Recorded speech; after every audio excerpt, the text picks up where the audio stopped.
शाम का वक्त था। सास भगवती देवी बिल हाथ में लेकर कमरे से निकली, चेहरा लाल, आंखें तरेरी हुईं।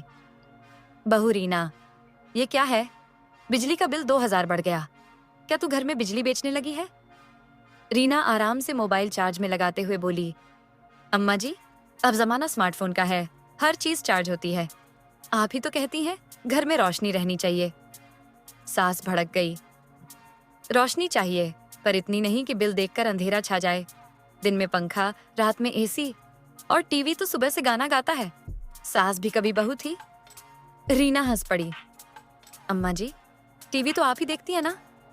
मैंने तो अब छोड़ दिया वो सीरियल। सास बोली, अरे मुंह मत चला, वो तो मैं समाज की शिक्षा के लिए देखती हूँ। रीना बोली, अच्छा अम्मा जी, तो बिजली का बिल भी समाज सेवा में जाएगा क्या? सास बोली, बहू, तेरे जवाबों में ही बिल बढ़ जाता है। बोलना बंद कर, मीटर खुद घूमने लगता है। रीना मुस्कुराई। अम्मा जी, आप तो गुस्से में इतनी एनर्जी पैदा करती हैं कि सरकार चाहे तो आपको ही पावर हाउस बना दे। सास, बहू, अब तू मजाक कर, एक दिन तेरे चार्जर से आग निकलेगी। रीना, तो फिर आप ही बुझा देना अम्मा जी, आपकी डांट से तो बिजली भी डर जाती है। इतने में बेटा अंदर आया, बिल हाथ से लिया और बोला, अरे माँ, ये तो 2 महीने का जुड़ा हुआ बिल है। सास और बहू दोनों एक दूसरे को देखने लगीं। सास बोली, देखा, तेरी वजह से बिल बढ़ा। रीना बोली, नहीं अम्मा जी, आपकी वजह से।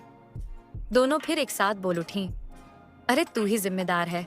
और फिर वही रोज वाला माहौल, एक तरफ बहू का हंसता जवाब, दूसरी तरफ सास की गरजती आवाज। पर सच तो ये था कि झगड़ा चाहे जितना हो, रात को चाय साथ में ही पीती थीं दोनों।